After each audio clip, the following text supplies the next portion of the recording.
दोस्तों ABC coaching YouTube channel में आप सभी का स्वागत है। आशा है कि आप अपने बोर्ड एग्जाम की तैयारी अच्छे से कर रहे होंगे। आज की इस वीडियो में कक्षा 11वीं के हिस्ट्री के most important BBI objective question बताने वाला हूं, जो कि आपकी बोर्ड परीक्षा के लिए काफ़ी इंपॉर्टेंट है। तो सभी छात्र इस वीडियो को शुरू से लेकर अंत तक देखेंगे। वीडियो में बताए गए हर एक क्वेश्चन को आप अपने कॉपी में नोट करने के साथ साथ एग्जाम से पहले इन्हें रट लीजिएगा, रिविजन कर लीजिएगा। और आप सभी से रिक्वेस्ट है कि वीडियो को लाइक शेयर करने के साथ साथ चैनल पर नए हैं तो चैनल को सब्सक्राइब जरूर कर लीजिएगा। तो चलिए दोस्तों क्वेश्चन की ओर चलते हैं। देखिए सबसे पहला क्वेश्चन जो है क्लास 11वीं के हिस्ट्री का सबसे पहला क्वेश्चन यहाँ पे दिया गया है कि we get first evidence of humanities, यानी कि दोस्तों यहाँ पे पूछा गया है कि ह्यूमैनिटीज का जो है प्रथम साक्ष्य कहाँ मिलता है। तो दोस्तों कब मिला था ये पूछा गया है। ठीक है, यहाँ पे क्वेश्चन ये देखें, लिखा है कि हमें प्रथम ह्यूमैनिटीज का साक्ष्य मिलता है। तो दोस्तों इसका आंसर हो जाएगा 5.6 मिलियन वर्ष पूर्व। ऑप्शन नंबर 20 का सही आंसर होगा।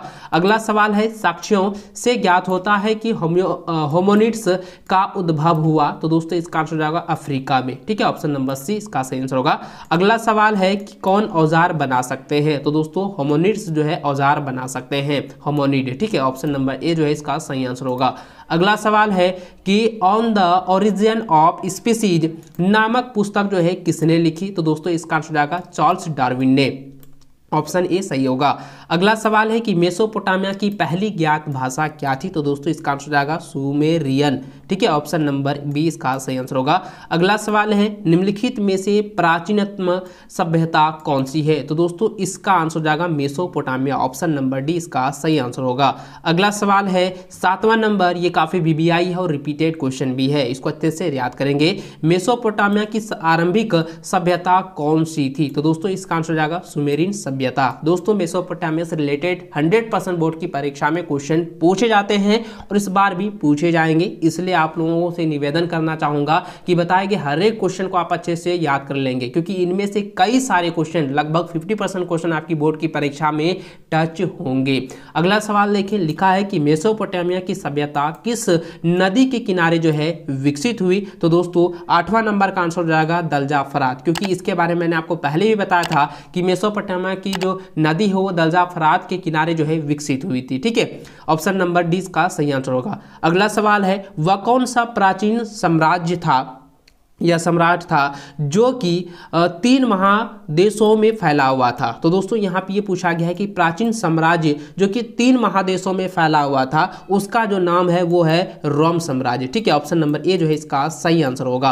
अगला सवाल है कि रोमन साम्राज्य की मुख्य भाषा थी। तो रोमन साम्राज्य की मुख्य भाषा थी लैटिन भाषा। ऑप्शन नंबर 20 का सही आंसर होगा। अगला है कि सम्राट ठीक है, कैंस्टेंटाइन किस नदी या किस सदी ईस्वी में ईसाई बना था। यानी दोस्तों यहाँ पे पूछा गया है कि सम्राट जो है कैंस्टेंटाइन जो है किस सदी में, किस ईस्वी में जो है ये ईसाई जो है बने थे। तो दोस्तों इसका आंसर जाएगा ऑप्शन नंबर सी, 4वीं शताब्दी में या 4वीं सदी में। ठीक है, ऑप्शन नंबर सी इसका सही आंसर होगा। अगला सवाल देखिए 12 नंबर, लिखा है कि 3री शताब्दी में रोमन सम्राटों को मध्य यूरोप में कितने निरंतर युद्ध करना पड़ता था। तो दोस्तों इसका आंसर जाएगा ऑप्शन नंबर ए विदेशी बाबर। ठीक है, ऑप्शन नंबर ए इसका आंसर जाएगा विदेशी बाबर।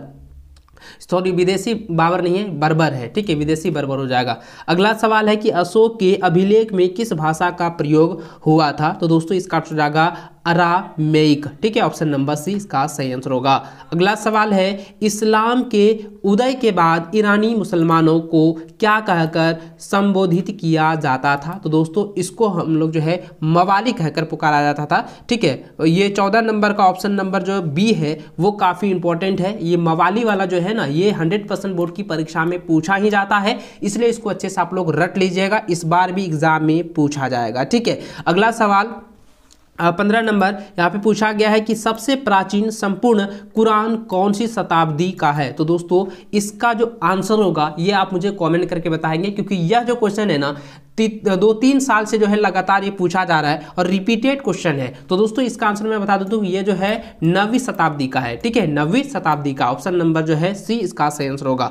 अगला सवाल है कि इस्लाम धर्म के संस्थापक हजरत मोहम्मद साहब अरब के किस कबीले से संबंध रखते थे। तो दोस्तों इसका आंसर जाएगा बुद्दू। ठीक है, ऑप्शन नंबर ए जो है सही आंसर होगा बद्दू। अगला सवाल कि यथावर का अर्थ है, तो यथावर का जो अर्थ होता है आपको यहाँ पे पूछा गया है कि ये जो नोमैडिक जो शब्द है उसका अर्थ क्या होता है। तो बच्चों मैं आपको बता दूं कि 17 नंबर का जो ऑप्शन होगा वो ऑप्शन नंबर जो है ए हो जाएगा, घुमक्कड़। ठीक है, यानी कि नोमैडिक का जो अर्थ होता है यानी कि यथावर का जो अर्थ होता है वो शाब्दिक अर्थ होता है घुमक्कड़, यानी कि जो घूमते रहता है। ठीक है, ऑप्शन नंबर ए जो है इसका सही आंसर होगा। अगला सवाल है कि चंगेज खां का प्रारंभिक नाम क्या था, यानी कि चंगेज खां का सबसे पहला नाम, जो कि पहला नाम जो था चंगेज खां का, क्योंकि वो अलग था और चंगेज खां तो बाद में उनका नाम पड़ा ना। तो दोस्तों यहाँ पे पूछा गया है कि चंगेज खां का सबसे पहला नाम क्या था, वो हो जाएगा तिमुचिन। ठीक है, ये ऑप्शन नंबर जो है ए जो है सही आंसर हो जाएगा, तिमुचिन। याद रखेंगे चंगेज खां का प्रारंभिक नाम तिमुचिन था। ठीक है, अगला सवाल है कि ओगोदोई किसका पुत्र है। तो ओगोदोई जो है, ठीक है, याद रखेंगे ओगोदोई जो है वो चंगेज खां का ही पुत्र है। ठीक है, ऑप्शन नंबर ए इसका सही आंसर होगा। अगला सवाल 20 नंबर यहाँ पे पूछा गया है, क्वेश्चन काफ़ी इंपॉर्टेंट है। पूछा गया है कि मंगोलिया गणराज्य कब बना। तो दोस्तों मंगोलिया गणराज्य जो है वो 1921 ईस्वी में बना था। ठीक है, 1921 ईस्वी में जो है मंगोलिया गणराज्य का स्थापना हुई थी, बना था। तो ऑप्शन नंबर जो है सी इसका सही आंसर होगा। अगला सवाल 21 नंबर कहता है कि सामंतवाद पर सबसे पहले किस इतिहासकार ने काम किया। तो दोस्तों इसका आंसर हो जाएगा mark slog, option number A जो है सही आंसर होगा। अगला सवाल है सामंतों का घर क्या कहलाता है। तो दोस्तों इसका कहलाता है मेनर भवन, ऑप्शन नंबर डी इसका सही आंसर होगा। अगला सवाल है व्हाट इज फिफ्थ, यानी कि 5 क्या है। तो 5 जो है वो क्या है, यहाँ पे सवाल पूछा गया है। और बच्चों यह भी 2017 में भी पूछा गया था जो कि सब्जेक्टिव में था, और 2019 में और 2020 में भी ये सवाल पूछा गया है। 2021 की बोर्ड की परीक्षा तो आप लोगों का नहीं हुआ, लेकिन 2022 की बोर्ड की परीक्षा में ये क्वेश्चन जो है पूछा गया है। ये रिपीटेड क्वेश्चन है, बार बार पूछा गया है। इसको अच्छे से आप लोग याद रखेंगे कि 5 क्या है। तो 5 जो है यह एक क्या है, जागीर है। ठीक है, 5 क्या है, एक जागीर है, ऑप्शन नंबर सी इसका सही आंसर होगा। अगला सवाल 24 नंबर काफी बीबीआई सवाल है, ध्यान देंगे। लिखा है कि सर्फ किसे कहा जाता है। तो सर्फ किसे कहा जाता है, सर्फ, यहाँ पे सर्फ नहीं पूछा गया है, सर्फ पूछा गया है कि सर्फ किसे कहा जाता है। तो सर्फ जो है भूदास को कहा गया है। ठीक है, ऑप्शन नंबर सी जो है इसका सही आंसर होगा।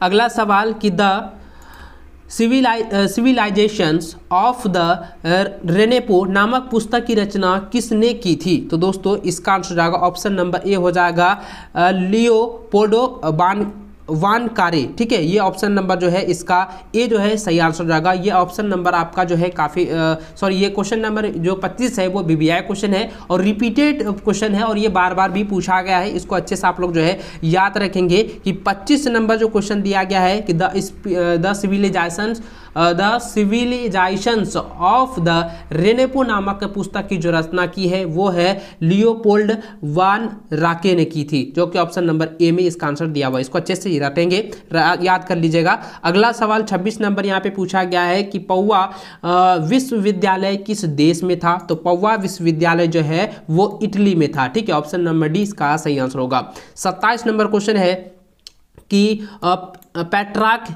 किए नगर का अस्थाई निवासी था। तो पेट्रार्क किए नगर का जो है अस्थाई निवासी कौन सा था। तो दोस्तों इसका आंसर हो जाएगा ऑप्शन नंबर सी फ्लोरेस। ठीक है, ऑप्शन नंबर सी जो है आपका सही आंसर होगा, फ्लोरेस हो जाएगा। अगला सवाल है यहाँ पे पूछा गया है कि तुर्कों ने किस वर्ष जो है कुस्तुनतुनिया पर विजय प्राप्त की। यानी कि तुर्कियों ने जो है कुस्तुनतुनिया पर जो है ये विजय प्राप्त किया था, उस ईस्वी का नाम आपको बताना है। तो दोस्तों इसका आंसर हो जाएगा 28 नंबर का ऑप्शन नंबर सी हो जाएगा 1453 ईस्वी। ठीक है, ऑप्शन नंबर सी इसका सही आंसर होगा। अगला सवाल 29 नंबर पूछा गया है कि कोलंबस ने बहाया द्वीप और क्यूबा पर स्नेप की देवदारी की। तो दोस्तों इसका ये आंसर जो है आप लोगों का 29 नंबर का ऑप्शन नंबर बी हो जाएगा 1492 ईस्वी में। ठीक है, इसको अच्छे से याद रखेंगे। अगला सवाल है कि अरावाकी लुकायो के लोग कहाँ रहते हैं। तो दोस्तों इसका आंसर हो जाएगा कैरिबियन द्वीप। ठीक है, ऑप्शन नंबर सी इसका सही आंसर होगा। अगला क्वेश्चन 31 नंबर है कि ब्राजील की संस्कृति का नाम था। तो ब्राजील की संस्कृति का नाम था टूपीनाबा संस्कृति, ऑप्शन नंबर डी इसका सही आंसर होगा, टूपीनाबा कल्चर या टूपीनाबा संस्कृति। ठीक है, अगला सवाल है कुतुबनुमा का आविष्कार कब हुआ? तो कुतुबनुमा का आविष्कार जो है 1380 ईस्वी में हुआ था, ऑप्शन नंबर सी सही आंसर होगा।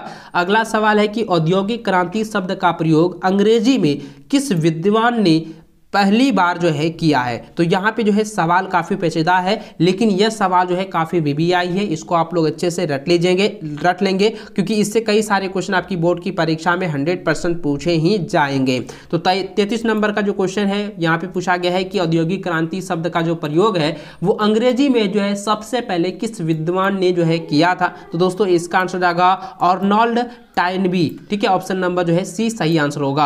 अगला सवाल 34 नंबर यहाँ पे पूछा गया है कि औद्योगिक क्रांति किस देश में सर्वप्रथम हुई है? तो औद्योगिक क्रांति जो है ऑप्शन नंबर सी जो कि इंग्लैंड है वो आपका सही आंसर होगा, क्योंकि सर्वप्रथम जो है औद्योगिक क्रांति जो है इंग्लैंड में ही हुई है। ठीक है, अगला सवाल 35 नंबर पूछा गया है कि सर्वप्रथम राष्ट्रीय बैंक की स्थापना कहाँ हुई? तो इसका आंसर जाएगा इंग्लैंड, ऑप्शन नंबर सी इसका सही आंसर होगा।